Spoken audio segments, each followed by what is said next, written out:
Y además hay que entender lo que creo que has llegado en el punto. Puede que no sea delito, ¿sí? Estoy de acuerdo, puede que no sea delito, pero el hecho que un ministro llame a un funcionario de Migración Colombia solicitando un favor no está bien, independientemente de cuál sea el favor. Un ministro no tiene por qué estar llamando a funcionarios ni al sindicato de Migración Colombia a pedir ningún favor de nada. Y creo que ahí está el punto. Más allá de que sea delito, es lo que está generando la presencia y las continuas salidas en público de la ministra a decir cosas o a hacer cosas que no tienen competencia con su cargo, que no tienen correlación con la jerarquía e importancia de su cargo y con la confianza que le ha dado el gobierno de Gustavo Petro. Entonces, esto no es un tema contra Irene Vélez, esto no es un tema contra el ministro, contra el ministerio, esto es un tema de hasta cuándo el gobierno nacional va a cargar reputacionalmente con lo que está sucediendo con Irene Vélez. Representante. No, yo creo que, digamos, además hay dos cosas más allí, es decir, la ministra no estaba en el país, en algunos casos, digamos, uno no sabe la idea de cómo tendría que salir, creo que además la ley, digamos, aconducta ciertas acciones, digamos, no es el mismo caso, usted no sabe quién soy yo, porque ese caso de usted no sabe quién soy yo es cuando un funcionario con su cargo, digamos, le dice a otra persona, a otro funcionario, usted tienes que hacerlo porque yo te lo digo, acá no sabemos cómo son los términos. Sí, es decir, cuando uno dice eso, está poniendo, digamos, el nivel, la ministra, el nivel de Medrano fue, sí. el de la Rasca, no es lo mismo. Es decir, es diferente a que de pronto se pueda existir un procedimiento que desconozco, si usted tendría que decir, hombre, soy yo, válido, envié el permiso desde otra parte, es una cosa diferente. Pero eso no ha pasado, la ministra de momento ha guardado silencio. Por eso, pero no sabemos qué bloqueo es. Entonces, decir, es que usted no sabe qué es cuando uno va y uno le dice al policía, la mala, déjeme pasar que soy yo. ¿Sí? No, eso no ha pasado allí. De hecho, no sabemos cómo se dieron las cosas. Entonces, a partir de alguien que ha hecho una noticia, estamos diciendo ya una conducta que puede ser diferente. Es decir, puede ser que haya sido un permiso, que le haya faltado, alguna cosa. Es un tema de quién soy yo. Yo no creo que usted no sabe quién soy yo. Pero perdóneme un segundo, no, son representante. dos cosas diferentes. Una cosa es un ¿Qué colombiano tiene el privilegio de presentarse o de llamar a un funcionario de Migración Colombia y decirle, es que no hice el permiso para salir con mi niño o para salir con el menor de edad? Mira, es que yo lo hice. Yo tengo a mi hija, yo tuve que suplir ese mismo permiso y no me dejaban si no tenía ese documento certificado por una notaría. No lo permitía.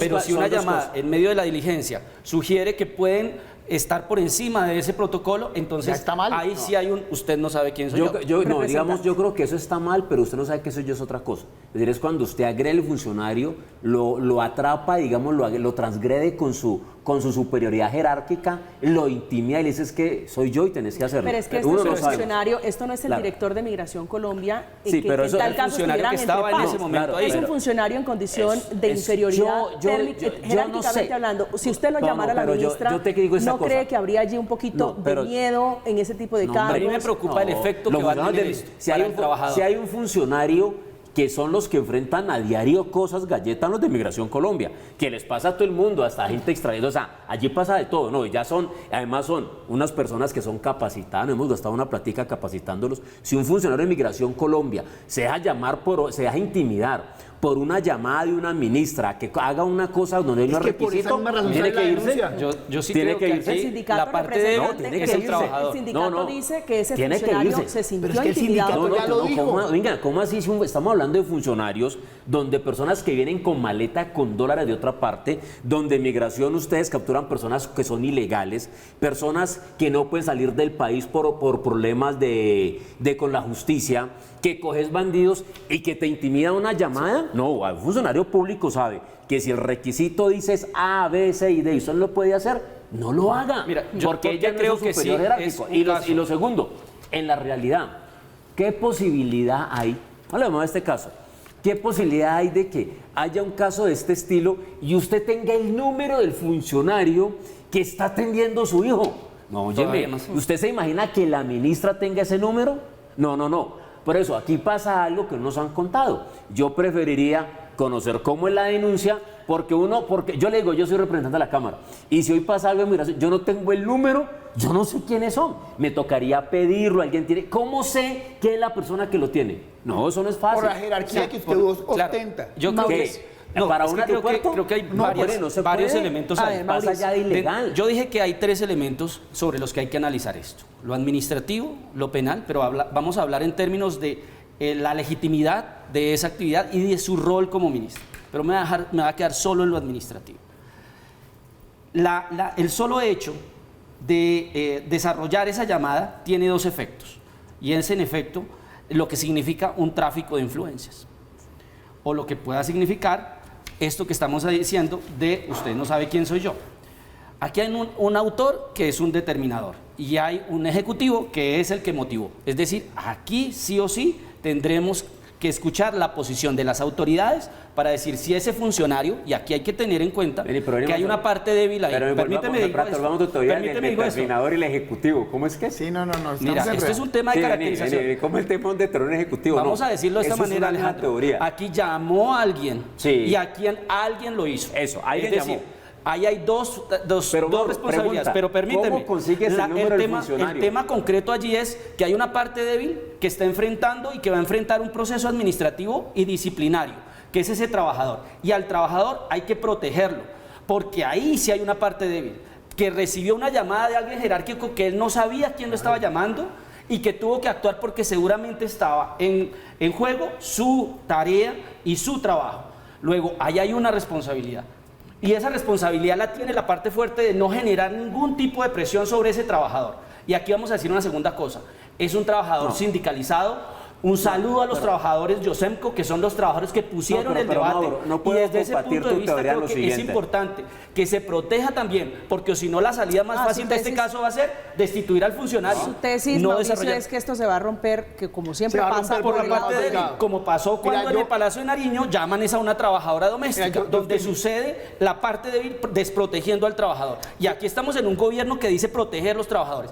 Este trabajador y la función de los trabajadores de Migración Colombia debe ser protegida ante un caso como este. Más allá que no estoy cuestionando si la idoneidad de Irene como ministra, su conocimiento como filósofa, su tarea como... Ya vamos a hablar de eso. Es un tema de la parte débil sobre la parte fuerte de la teoría. Hay un tema que en la parte débil está puesta en riesgo y que debe ser protegida también. Carlos. Dos cositas para la audiencia.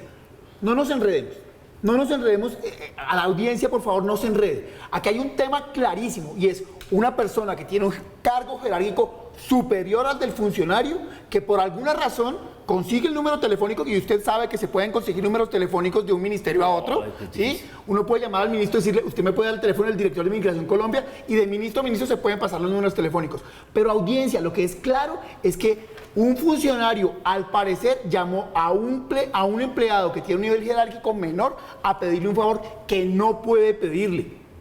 Y seguramente la investigación, a menos que esta persona se pueda acoger a un fuero en donde el sindicato es fuerte, seguramente esta persona puede tener hoy miedo de perder su trabajo. ¡Hombre! Porque la ministra hoy puede ser destituida o puede quedarse en el cargo. Porque al parecer, y lo que ha venido sucediendo con el pacto histórico, es que entre más escándalos tienen y entre más errores cometen, más se anclan en sus cargos, ¿sí? Pero puede que la ministra se quede. Pero lo más grave aquí es que la persona que hoy denunció, o que es motivo de la denuncia de Daniel Briceño, puede estarse arrepintiendo. ¿Por qué? Porque está en juego su vida profesional, su vida laboral, y eso es grave. Entonces, la opinión pública tiene que juzgar, oiga, ya no es suficiente de que Irene Vélez siga haciendo lo que hace, siga diciendo lo que dice sin ningún tipo de repercusión, que siga diciendo a los medios lo que se le ocurre, sin ningún tipo de conocimiento. ¿La línea ética se puede correr? No, ya vamos para allá. Pero yo coincido con el representante que son temas completamente diferentes, porque eso hacía alusión a una estrategia de comunicaciones, una estrategia digital. Pero déjeme regresarlo a la discusión de la ministra Irene Vélez y los contratos de su esposo. ¿Usted cree que hay nepotismo allí, que hay favoritismo, que hay tráfico de influencias? Mira, sea un contrato de 5 millones o un contrato de 128, por mi condición, que además dicen que se corrigió todo su protocolo público con la información que ella publicó, que se corrigió después, pero decir que mi propio esposo, del cual yo fui supervisor, ahora hace parte de esos proyectos en cualquier condición, con seguridad, genera una desconfianza en la coherencia sobre el ejercicio de su función pública. Al menos debería decirse, no, porque es mi esposo. Alguien debe desarrollar. La ministra lo hizo, la aclaración de la ministra no lo convence. Pero entonces tiene que ser después de digitación. Sí, ella lo hizo en Twitter, incluso. El error de digitación lo hizo en Twitter, pero tuvo que ser después, y todo este ejercicio siempre es después. ¿Por qué no tiene que ser antes? Cuando el ejercicio de la coherencia, si además en un proceso que dicen histórico, porque es que estuvieron todo el tiempo en oposición diciendo que lo iban a hacer diferente, lo hacen de la misma manera. Carlos. Yo simplemente quiero dejarle esto también a la audiencia, y es muy claro, hay un gobierno que se vendió como el cambio, y en muchos aspectos todos coincidimos, se necesita un cambio, pero el cambio no solamente es en el fondo, en el ejercicio de las reformas, también es en las formas. Y no solamente, más allá de que no queda bien y que la imagen no es buena, es un tema de coherencia y consistencia. Hoy la ciudadanía está reclamando de sus líderes coherencia y consistencia.